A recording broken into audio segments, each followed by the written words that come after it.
ನಮಸ್ಕಾರ. ಭರವಸೆ ಯೂಟ್ಯೂಬ್ ಚಾನಲ್ಗೆ ಸ್ವಾಗತ. ಭರವಸೆ ಕೇವಲ ಚಾನಲ್ ಅಲ್ಲ, ಬದುಕು ಬದಲಾಗೋದಕ್ಕೆ ತೆರೆದ ಬಾಗಿಲು.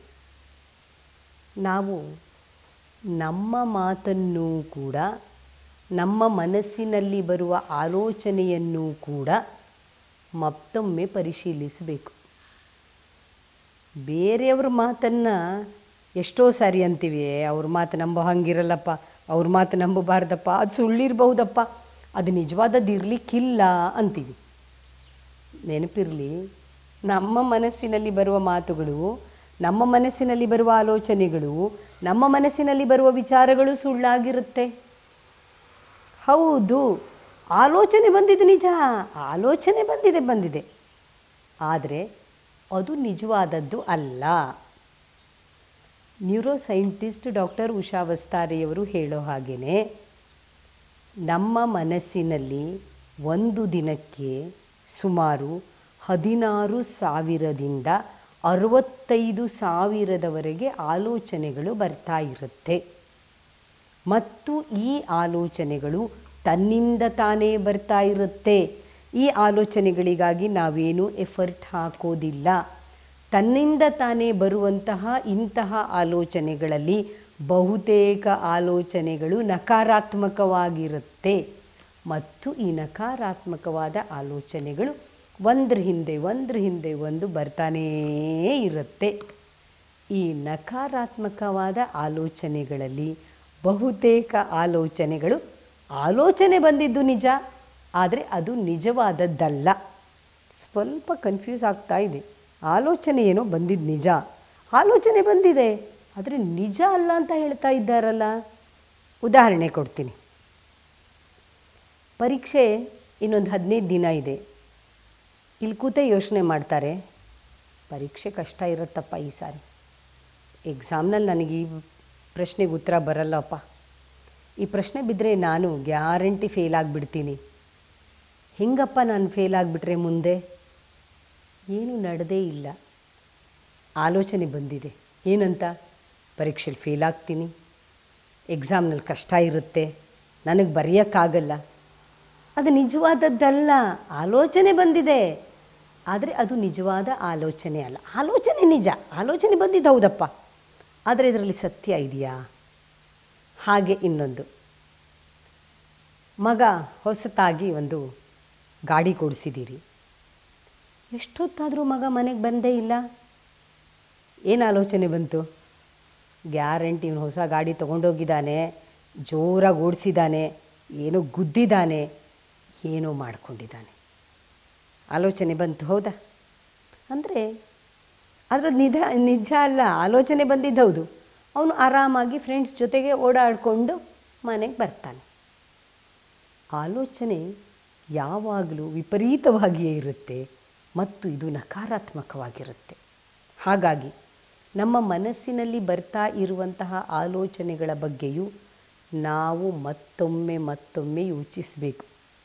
ಇದು ನಿಜನಾ ಅಂತ ನಮ್ಮನ್ನೇ ನಾವು ಕೇಳಿಕೊಳ್ಬೇಕು. ಇದು ಹೇಗಾಗುತ್ತೆ ಅಂದರೆ, ಒಂದು ಮನೆಯಲ್ಲಿ ಎಲ್ಲರೂ ಇರ್ತಾರಲ್ಲ, ಆಗ ಅವ್ರೇನು ಯೋಚನೆ ಮಾಡ್ತಾರೋ ನಮಗೆ ಗೊತ್ತಿಲ್ಲ. ನಾವು ಊಹೆ ಮಾಡ್ತೀವಿ, ಅವ್ರು ಹೀಗೆ ಯೋಚನೆ ಮಾಡಬಹುದು, ಬೇರೆಯವ್ರು ಹೀಗೆ ಅಂದ್ಕೊಳ್ಬಹುದು, ಬೇರೆಯವ್ರು ಈ ರೀತಿ ಮಾಡಬಹುದು. ಬಹಳ ಜನರ ಬದುಕು ಬೇರೆಯವ್ರೇನು ಅಂದ್ಕೊಳ್ತಾರೇನೋ, ಬೇರೆಯವ್ರು ಏನಂತಾರೇನೋ, ಬೇರೆಯವ್ರು ಹೀಗೆ ಅಂದ್ಕೊಂಡ್ಬಿಟ್ರೆ ಇದ್ರ ಸುತ್ತಲೂ ಸುತ್ತಿರುತ್ತೆ. ಅವ್ರು ಹಾಗೆ ಅಂದ್ಕೊಳ್ತಾರೋ ಬಿಡ್ತಾರೋ ಗೊತ್ತಿಲ್ಲ, ಅವ್ರು ಹಾಗೆ ಯೋಚಿಸ್ತಾರೋ ಬಿಡ್ತಾರೋ ಗೊತ್ತಿಲ್ಲ. ಆದರೆ ನಾವು ಹಾಗೆ ಯೋಚಿಸ್ಕೊಂಡು ಅವ್ರು ಹೀಗೆ ಯೋಚಿಸ್ತಾರೆ ಅಂತ ನಾವು ನಂಬ್ತೀವಿ. ಅವರು ಆಕ್ಷೇಪಿಸ್ತಾರೆ ಅನ್ನೋದು ನಮ್ಮ ಮನಸ್ಸಿನಲ್ಲಿ ಬಂದ ಆಲೋಚನೆ. ಅವ್ರು ಆಕ್ಷೇಪಿಸ್ತಾರೋ ಬಿಡ್ತಾರೋ ಗೊತ್ತಿಲ್ಲ, ಅದು ನಿಜವೋ ಸುಳ್ಳೋ ಗೊತ್ತಿಲ್ಲ, ಆದರೆ ನಾವು ಅದನ್ನು ನಿಜ ಅಂತ ನಂಬ್ತೀವಿ. ಹೀಗೆ ನಮ್ಮ ಒಳಗೆ ಬರ್ತಾ ಇರುವಂತಹ ಆಲೋಚನೆಗಳನ್ನು ನಾವೇ ಪರಿಶೀಲಿಸದೆ ಹೋದರೆ, ನಮ್ಮ ಮನಸ್ಸಿನ ಆಲೋಚನೆಯು ಸುಳ್ಳಿರಬಹುದು ಎನ್ನುವುದನ್ನು ನಮಗೆ ನಾವೇ ಕಂಡುಕೊಳ್ಳದೆ ಹೋದರೆ ನಕಾರಾತ್ಮಕವಾದ ಆಲೋಚನೆಗಳ ಸುಳಿಯಲ್ಲಿ ಸಿಕ್ಕಾಕೊಂಡ್ಬಿಡ್ತೀವಿ. ಮತ್ತೊಮ್ಮೆ ವಿನಂತಿಸಿಕೊಳ್ಳೋದು, ನಮ್ಮೊಳಗೆ ಬರ್ತಾ ಇರುವ ಎಲ್ಲ ಆಲೋಚನೆಗಳು ನಿಜ ಅಲ್ಲ. ಆಲೋಚನೆ ಬಂದಿದ್ದು ನಿಜ, ಆದರೆ ಈ ಆಲೋಚನೆ ಸತ್ಯವಾದದ್ದಲ್ಲ. ಇದು ಒಂದೇ ಸಾಕು ಬದುಕಿನಲ್ಲಿ ಭರವಸೆ ನಿಟ್ಕೊಳ್ಳೋದಕ್ಕೆ. ಯಾಕೆಂದರೆ ಮುಂದಿನ ಭವಿಷ್ಯವನ್ನು ಒಂದೊಂದು ಸಾರಿ ಮುಂದೆ ಆಗ್ತಾ ಇರುವುದನ್ನು ವಿಪರೀತ ಆತಂಕದಿಂದ ಹೀಗಾಗೋದ್ರೆ ಎನ್ನುವಂತಹ ಒಂದು ಕಾತುರದಿಂದ ಭಯದಿಂದ ಯೋಚಿಸ್ತೀವಲ್ಲ, ಆಗ ಅಂದ್ಕೊಳ್ಬೇಕು, ಹೀಗೆ ಬರ್ತಾ ಇರುವಂಥ ಆಲೋಚನೆ, ನನ್ನೊಳಗೆ ಮೂಡ್ತಾ ಇರುವಂಥ ಈ ಆಲೋಚನೆ ಮೂಡಿದ್ದು ನಿಜ, ಆದರೆ ಇದು ಸತ್ಯವಾದದ್ದಲ್ಲ. ಸತ್ಯವಾದದ್ದಲ್ಲದೆ ಹೋಗಿರೋದ್ರಿಂದ ನಾನು ಇದ್ರ ಬಗ್ಗೆ ಇಷ್ಟೊಂದು ಯೋಚಿಸಬೇಕಾದ ಅಗತ್ಯ ಇಲ್ಲ.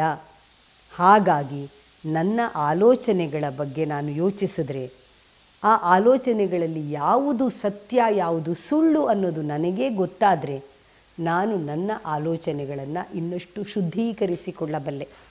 ಆಲೋಚನೆಗಳಲ್ಲಿನ ಶುದ್ಧತೆಯೇ ನಮ್ಮ ಬದುಕಿನ ನೆಮ್ಮದಿಗೆ, ಸಂತೋಷಕ್ಕೆ, ಜೊತೆಗೆ ಬದುಕಿನ ಒಂದು ಲವಲವಿಕೆಗೆ ಕಾರಣ ಆಗತ್ತೆ. ದಯವಿಟ್ಟು ನೆನಪಿಡಿ, ನಮ್ಮೊಳಗೆ ಬರ್ತಾ ಇರುವ ಎಲ್ಲ ಆಲೋಚನೆಗಳು ನಿಜವಲ್ಲ. ಆಲೋಚನೆ ನಿಜ, ಆದರೆ ಅದು ಸತ್ಯವಾದದ್ದಲ್ಲ. ಅದು ಆಗದೇ ಹೋದಂತಹ ಆಲೋಚನೆಗಳನ್ನು ಮನಸ್ಸು ಊಹಿಸಿಕೊಳ್ಳಬಹುದು. ಇದು ಮನಸ್ಸಿನ ಶಕ್ತಿ, ಆದರೆ ಇದೇ ಮನಸ್ಸಿನ ದೌರ್ಬಲ್ಯವೂ ಆಗಿಬಿಡಬಹುದು. ಹಾಗಾಗಿ ಆಲೋಚನೆಗಳ ಬಗ್ಗೆ ಎಚ್ಚರಿಕೆ ವಹಿಸಬೇಕಾದದ್ದು. ನಕಾರಾತ್ಮಕ ಆಲೋಚನೆಗಳು ತನ್ನಿಂದ ತಾನೇ ಬರುತ್ತೆ ಅನ್ನೋದನ್ನು ಸ್ಪಷ್ಟ ಮಾಡಿಕೊಳ್ಳೋದು ಅಗತ್ಯ ಇದೆ.